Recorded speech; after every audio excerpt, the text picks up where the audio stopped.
13 WMAZ Morning starts now. 6:30 here on your Wednesday morning. A cool start down in Dublin. Also seeing fog in a few spots. We'll talk about what to expect today coming up here in just a second. But it will be widened no matter what. We may see improvements to one of Macon's busiest roads a little sooner than expected. How county leaders plan to get that and other projects going ahead of schedule. Plus, this November, we are remembering the things that we are thankful for, and we want to invite you to give thanks to our groups and our community that go above and beyond to help out others. We are kicking off our Give Thanks campaign today, focusing on the Mentors Project of Bibb County. And after getting a nearly $3 million grant, a Central Georgia University is now looking for scholars to prepare for some high demand and high paying jobs. Hear about one student's story coming up. Well, good morning. Happy Wednesday. You are looking live over downtown Macon right now. The time is 6:31 on this November the 2nd. I'm Caitlin Heck. And I'm Wanye Reese. An absolutely beautiful start to the day as far as like how it feels. All you need is like a nice little jacket or something like that. I know, so great. Much better than Monday morning, Alex. Yeah, that's right. And it's actually seasonably warm across central Georgia this morning. We're a few degrees warmer than what our average low should be. And this afternoon is going to be no different. 52 is what we're doing in Macon right now. We've got 54 in Warner Robins, 54 in Jeffersonville, 52 in Dudley, 51 in Cochran, and 60 up in Forsyth. Some more clouds as you work your way towards the north. That's keeping the temperatures a bit warmer, so a bit cooler as you head down towards the south. Flipping the script a little bit there, 46 down in Eastman and 48 in McRae. Now, the green you see here, that's not actually rainfall, but once you get back over towards Lamar County, Pike County, Meriwether County, a few sprinkles out there this morning. Also looking at some fog up towards Milledgeville and down in Eastman this morning with about a mile of visibility down there. So this weather system that's over northern Mississippi, western Tennessee, we'll call it, continues to lift away. That's going to pull the cloud cover away through the afternoon as well. Here's your school bus forecast for the day ahead. 50s this morning into the 70s later on this afternoon. By the time you head home from school, 78 going to be the high. Our average high is 73. Sunrise comes your way here right about 7:53 in the morning. So we've got a great end to the week. We'll talk about that and more clouds for the weekend, plus a rainfall deficit. Everything you need to know comes your way here in a few minutes. Thank you, Alex. This morning, several major projects around Bibb County will move forward more quickly after commissioners moved $3.5 million from next year's budget into this year's. The shift involves SPLOST money. So with yesterday's move, the county can start work on several projects 2 months ahead of schedule. Most of the money will go towards improvements at the Macon City Auditorium, updating the entrance at Rose Hill Cemetery, and about $500,000 will go towards widening Bash Road. That's a project that started back in 2019. Commissioner Valerie Wynn says they're still in the planning process with GDOT. I don't know if it's going to be 4 lanes with a center turn lane, which makes it 5 basically, or if it's going to be just widened and make a center turn lane all the way down. But it will be widened no matter what. Well, right now, there's no timeline for the Bass Road project, but the original estimate from GDOT a couple years ago says sometime around 2026. Well, the Decency Coffee shop in downtown Macon will close its doors for the rest of the year after 9 years in business. Co-owner Kevin Reeves says he can't find workers. Reeves says in the last 6 months, they lost half of their staff and they need 8 full-time workers for full staffing. He also says they've reduced hours and their pay is competitive at $15 to $18 an hour with tips. Reeves says they will be back, though. It's just a matter of laying it down for a season, hoping and praying that next year things change with the staffing issues. Thank you from the bottom of our hearts. And we love all of our Decency family. And we just hope to see you again in the spring. I hate to see the shortages affecting businesses like this. Reeves says if you'd like to work for Decency in the spring, you can apply by messaging their social media pages. He says he will be replying to all messages. 6:34 on your Wednesday morning. Renovations on the Jones County Courthouse are underway. Built in 1905, the courthouse once held the county jail and the sheriff's department. Cecile Etheridge is a Jones County native and history buff. He says his family worked in the building and he's seen many changes. He's glad they're working to preserve as much of its history as possible. We build on our past, and if it wasn't for our past, there'd be no way to build and to move forward. We learn, and learning is a foundation. It's very, very important to have a strong foundation. The Jones County Sheriff's Office says the repairs are expected to last just a few weeks. In a few hours, a big expansion for downtown Macon is going to be kicking off. The groundbreaking ceremony for the Cotton Avenue Plaza expansion is at the intersection of Cherry Street, 2nd Street, and Cotton Avenue at 10 a.m. The $650,000 project will expand the park area, add green space, benches, and landscaping. Part of Cotton Avenue permanently closes at 9 a.m. for construction.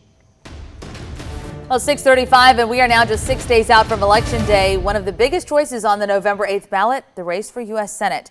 In an effort to reach voters, Senator Raphael Warnock stopped yesterday at the campus of Fort Valley State University. The Democratic candidate told his story of his upbringing. Warnock talked about relying on help like Pell Grants and low-interest student loans and stressed to students the importance of their voice and their vote. Warnock ran down what he's accomplished in the Senate, including a push to the president on behalf of students. Warnock also talked on topics like voter turnout and a potential runoff between himself and Republican Herschel Walker. Meanwhile, Walker took time to meet with supporters in Madison. He also made comments regarding recent abortion allegations. Now a second woman is speaking publicly, saying Walker pushed her to have an abortion.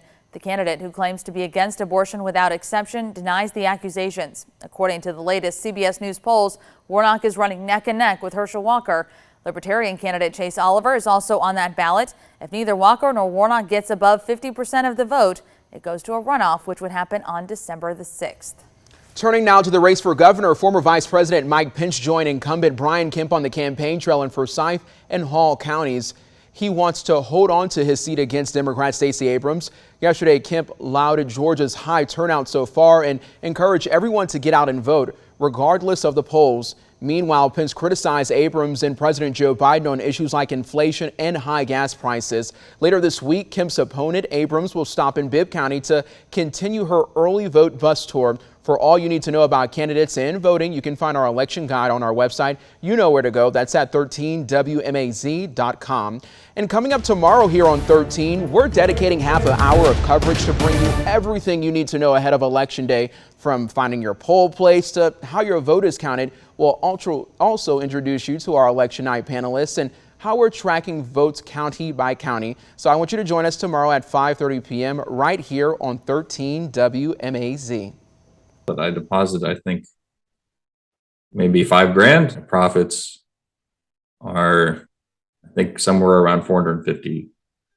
Okay. To have that kind of return, I mean, that's insane. Who's more accurate for predicting elections? Would you put your money on professional pollsters or online gamblers? Well, recent studies have found folks making bets tend to be more accurate. And guess what? Online bettors, they're throwing stacks of money at Georgia's election, particularly on who's going to win that Senate seat. Tomorrow at 11 p.m., we take a closer look at political betting by speaking with traders and also the folks behind one of the top political betting sites. 6:37, as we approach the holiday season, we feel gratitude for what we have and recognize that there are so many without, which is why we are asking you to join us in our Give Thanks campaign by helping people in our community throughout November. Marvin James shares how the Mentors Project keeps kids in school and changes lives. Every Friday night during Central High School's football season, you'll find Nosa Osazua right in the middle of the action. On the sidelines, referees, and his coach. Yeah, it's nice going to be able to check him out on Friday night. And in the stands, his mentor, Ricky Taylor. He and Nosa were matched through the Mentors Project of Bibb County. It was kind of cool. I think it was nervous for both of us because we didn't know who we was going to get paired with. So we met through Miss June. She made him my mentor. Mrs. June is June O'Neill, the driving force behind the Mentors Project of Bibb County. They've been working for more than 30 years to help students stay on a positive path to graduation. My favorite thing about it is the events that we do, the bowl-a-thon, the Christmas party, and a whole bunch of other stuff. Nosa and Ricky bonded through football. For my birthday, he took me to a Patriots and Falcon game. I travel, try to check him out.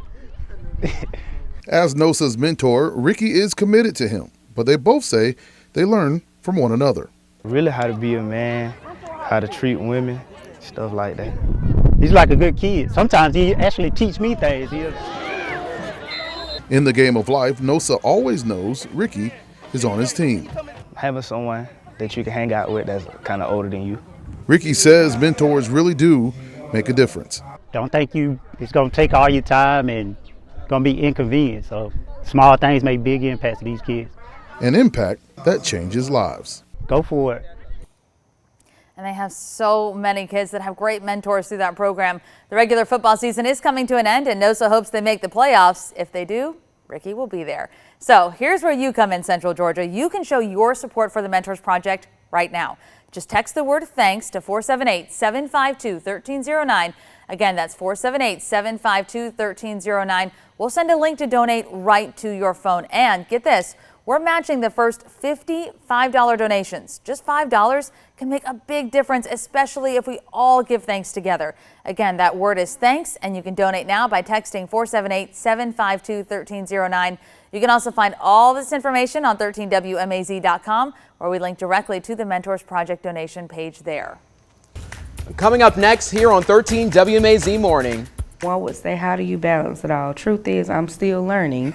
We are taking you to Twiggs County to show you how Mia Hunt is putting some yay in her day. Hunt wears a number of hats as an educator and stays even more busy outside the classroom, all with a smile on her face, even right now. So stick with us as we shine a light on people here in Central Georgia who are putting the yay in your day. That story, it's coming up in just a few minutes here on 13 WMAZ Morning. Miss Hunt, she's standing by right now in the studio for a live interview, 6:41 here on your Wednesday morning. I absolutely love this series. We get to talk about the good that's going on in the community. You know, I love my news, I love my job, and I love reporting on the news, but reporting on the good is what I really enjoy too. Exactly. We have to report on some of those things, but it's nice when we get to recognize people Yes. who are going above and beyond to help other people and just to put a smile on people's face. It doesn't have to be anything big, just to make somebody smile today. Yeah, absolutely. I love reporting on the good as well on my good news today, because that it's not going to rain. Makes your job easier. Exactly. Yes. Yeah. Well, I mean, it's good news for people not wanting rain, although we could use the rain. I'll show you that here in just a minute as we look live across downtown. 52 in Macon, 54 in Warner Robins, 55 in Dublin, 59 in Forsyth, 56 in Roberta, and 51 to get your morning started in Unadilla. Looking at some fog in a few spots this morning. Visibility down below a mile there in Eastman. Also maybe up towards the Milledgeville area as well. Now, the radar picture, we're not seeing any rain in and around central Georgia, but once you work your way back off towards the Upson County line with Meriwether and then back over into Alabama, seeing a few sprinkles this morning. Across the southeast, we are looking at this weather system that's continuing to move up towards the northeast. That's going to bring some rain to Tennessee today, as you're seeing now, also into Kentucky and Virginia.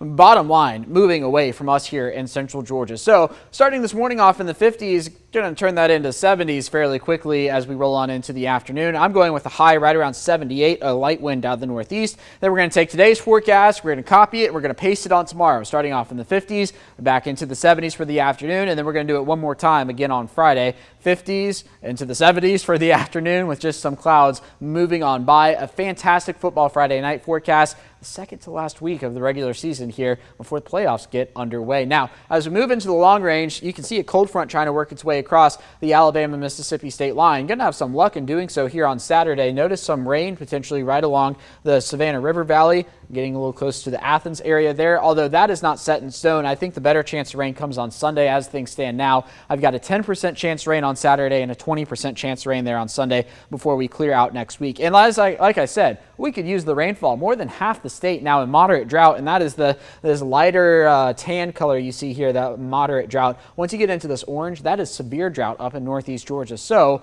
we could use the rainfall, to put it mildly. A check of the tropics this morning. We do have Tropical Storm Lisa down in the Caribbean. That's expected to make landfall as a hurricane today in Belize. Maybe make its way into the Bay of Campeche, but not a concern for us. Also not a concern for us is Tropical Storm Martin, which formed yesterday. That's going to continue moving towards the northeast. Going to go do a little loop in the Atlantic and then say hello England, maybe passing by there to the north. Here's your today's forecast, 78. Looking at a mix of sun and clouds. Sunrise comes your way about 7:53 this morning. And here's your 7-day forecast, 78 for the next few days.